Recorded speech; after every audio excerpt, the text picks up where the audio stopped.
Good YouTube, Quinn Wade coming to y'all with some basketball analysis on AnalysisPlayground.com. And on YouTube, we're going to talk about the Brooklyn Nets and what to expect from them this up and coming season. This is a team that finished 32 and 50 in the Atlantic standing, and then that's their division.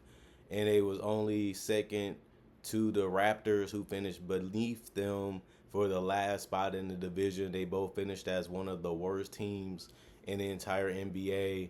And that's far from where they were last year because they lost so much talent the last 2 years, especially this offseason. Also losing Mikal Bridges, one of their best perimeter players and one of their best players in general. And now they have a roster where they don't have a crazy amount of talent, but they still do have some decent players on there, like Nicholas Claxton. He's a guy that can, protect the paint. He's fast, he quick, he can finish around the rim. He's gonna be a guy that they're gonna need to screen for some guys.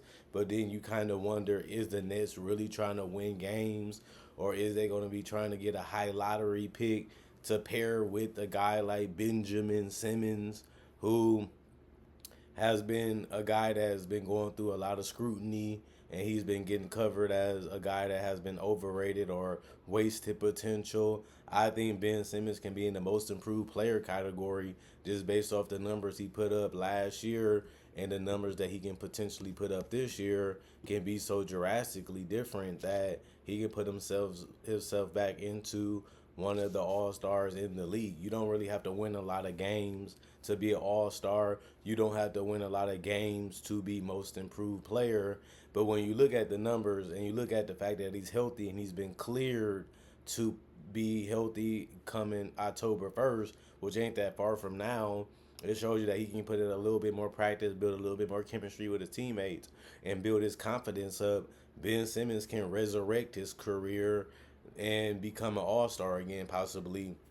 And I wouldn't be surprised if that happened because he still put up decent numbers uh, based off his injury, which was back, which takes away your mobility and your ability to take physicality because he is a big man. So he has to bang and box out and stuff like that in the paint. And he has to have these guys with so much strength bumping them and knocking them around. It's a difficult thing to do when you're playing power forward and center defensively, and you're trying to guard the best player on the perimeter, and you had to be speedy and quick to be able to do that and just to stay in front of them. And Ben Simmons still did an okay job at that. Now he should be able to be a defensive player of the year candidate again, hopefully. And that's what the Nets are trying to figure out. How can they make the team around Ben better? How can they get Ben more comfortable? How can they get Ben more confident again? And he might come in as the best player on his roster, but he still has some things that he wants to do and he wants to prove, and he wants to see if he can shut up the narrative of him being overrated or wasted potential type of guy that people have been claiming that he is. And that'd be something that can motivate him to be back a great player again. And we'll see if he can restart his career and get it back going in a positive direction. Cam Thomas is a guy that people say, well, he's a guy that knows how to score. He averaged 22 points a game. I wouldn't be surprised if he averaged 30. I wouldn't be surprised if he did even more. He showed that he can do it in summer league. He averaged 22 points a game last year. He's not the greatest defender, but you don't really need him to be because you don't have enough talent to win games anyway. You don't have enough defense. You don't have enough great players on this roster to be taken serious. So it's going to be a stat pad and empty type of season. And I think that, Cam Thomas can take advantage of that. They drafted him for his scoring, so it already made sense for that reason. And now you can take the leash off him and let him get more of a green light. And hopefully he can up his playmaking and his offensive IQ and read the defense better and make better plays besides just trying to score all the time. And I think that will raise his efficiency, and that will raise his play, and that will raise his respect level around the league. And we probably can possibly see a guy like Cam Thompson be an all-star eventually, just because he's a guy that can get you a bucket and he don't have too much difficulty doing that. So just based off the last season that he had, and no Mikal Bridges this year, somebody's going to have the ball in their hands. Somebody's going to have to make shots. Somebody's going to have to make plays happen. And if it ain't Ben Simmons, it's most likely going to be Cam Thomas. And that's what they drafted him for anyway, and I think he can get that done. Guys like Trendon Watford, Whitehead, Zaire Williams, and Jalen Wilson, and guys also like Keon Johnson.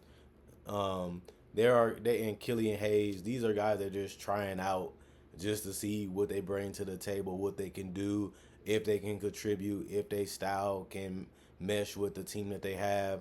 They just flyers. Let me take a gamble or a try on this guy just because I think he has potential or I think he can be something that can fit into what we're trying to do. We ain't going to give him that much money. We're not going to give him that much security, but at least we get a chance to see what they can do, see where their head is at mentality wise, and see if we can do something for them on our team since we have so many roster spots and we have so many openings that our team should be taking advantage of. It makes sense for their GM to take flyers on these young guys and see what they can really do to possibly help this team even in the future, because there's nothing wrong with that and you're not really tying yourself roster spot wise and you're not really tying yourself down financially.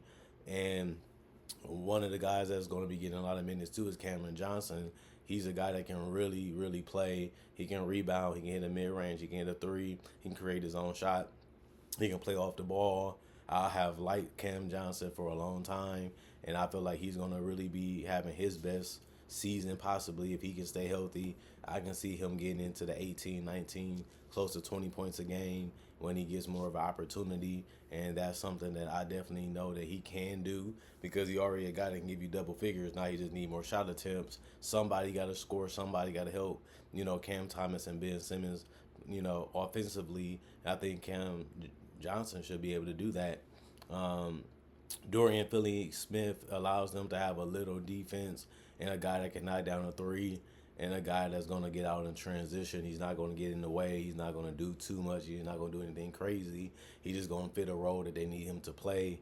You can say the same thing about Noah Clowney. I don't think he's going to get a lot of minutes. He's not going to get a lot of play. This team is basically like 8 to 9 deep if they're healthy. Shake Milton might take up those last couple slots of guys that can help them win. And even then, this team is not, primed to win a lot of games, as I have said. But they have guys that, fit what they're trying to do in their identity. Is just going to be trying to find what works and what doesn't work and scrapping together a team that has potential to have upside, has potential to get better, and basically getting ready for the 2024 2025 draft where they can try to get a superstar possibly and put on with their main core and their young guys who's still working on their game to get better, and then try to build upon that in the future. So guys like Dennis Schroeder or Tyrese Martin, if either they're going to be here as a veteran like a Ben Simmons, because he's only 28, he's not that old, but those guys are not really locked in either. They're not really caring too much about a Killian Hayes. They're looking at it like, let's just give him an opportunity, and if he works, he works. If he don't, he don't. Like, none of these guys they're in love with. None of these guys they're really trying to win over. They just trying and saying this is a business. This is a decision that we chose to make because you're the best young talent that we're interested in. Let's bring you in. Let's use you as much as we can until that time runs out. That's the most realist way I can put it. But other than that, what I'm expecting from the Nets, I expect them not to be a playoff team. I expect them not to be a playing team. I do expect them to be a rebuilding team. And I do think they'll be a fun team to watch because Ben Simmons can get up and down that flow. He can pass with style. He can still dunk. He can still get people hot. Cam Thomas is a guy that can put on the show like he did in Summer League, like he did during the regular season, where he can just handle the rock and just take over games or go on scoring sprees or, just show that nobody can stop him sometime, especially if he gets switches with their weakest defender and he can just go one-on-one. That's what this team is going to be. A bunch of individuals showing you that we still got it, or we can do it, or we're going to be the player that you think we're going to be and what I think I'm going to be. That's all this team is going to be, for the next 2 to 3 years. Even when they draft a rookie, even if they get the number one pick, the number two pick, number three pick, it's just about developing them, their confidence, their game plan, their strategy, and trying to maximize it to the best of their ability until they get enough to where they can build a legitimate system around all their best players. But we don't really know who that's going to be for the most part outside of Cam Johnson, Cam Thompson, and Ben Simmons, and a guy like Nicholas Claxton, and whoever they draft. Other than that, this team is just up, doing whatever they can to make their careers continue to go on forward. And they just going to take advantage of being able to put some numbers up. And that can raise their trade value. They can raise their interest. They can show what they've been working on all summer. And that can, help them be more beneficial to the team if it's even using them as a trade asset. You never really know, but you got to have some type of talent because you don't want to be rebuilding for another 10 years, another 15 years, and just scrapping and starting all over. And then you realize the number one pick don't always change. Like a Shea or Zion's always injured, so he hasn't really helped the team too much, but they became a playoff team. Do you want to be a championship team? Do you want to be a playoff team? Do you want to be a rebuilding team? It's all different type of cycles that you have to go through to reach that certain goal. And this team went from being a possible championship team with Kyrie, James Harden, and KD, and 2 years later, wow, now they back to being a rebuilding team. It only took them that fast to trade away James Harden first, Kyrie, and Kevin Durant, and now they lost all the stuff that they was building for, all the stuff they was saving salary cap for within 5 years. And it's crazy that nothing crazy actually went wrong. Nothing went out of the ordinary. Those superstars like Kyrie and Kevin Durant, they came to this franchise injured. They came to this franchise not 100%. And then when they got healthy, they went to Phoenix and they went to Dallas. And now you're just looking at it like, dang, what happened? We just was doing all this stuff. We were just in possibly the conference finals. And then 1 year later, it all just blew up right in front of our face. And we don't really know what went wrong. And we had to fire our coach, Steve Nash. And it all made sense at first. And then it started to just blow up in our face. And now we have to find a way to rebuild this roster back to a playoff team, then possibly a contender. And where do we start? Do we use our draft pick? Do we use the players that we have already on the roster to be able to move up in the draft? Or, is it a player out there that can change our fortunes to make it even worth tanking? I don't really see it. I don't really know. But it just shows you how tough it is to build a winning team. It just shows you how tough it is to stay consistent and trying to be a playoff team. And then you get tired of being that because you want to win a championship. Then you got to try to make another move to be able to get in that conversation. Just shows you how tough it is. I mean, they just was doing all that to gain those two superstars. Then they gained the third one in Harden. Then they gained Ben Simmons anyway, who's what they really needed was a defender and a playmaker because they already had two unstoppable scorers with great shooting around them like Joe Harris, Royce O'Neal, and those guys. And they still couldn't get that figured out right. And now they in a situation where they back at the bottom. It's crazy how fast things can change and how quick they can change. And sometimes you don't even get the right understanding of what's going on, but you just have to do your job and do your part, regardless if it's what you wanted or not. And you just have to live with the result. But other than that, comment, like, subscribe, share, hit the notification bell if you want more analysis.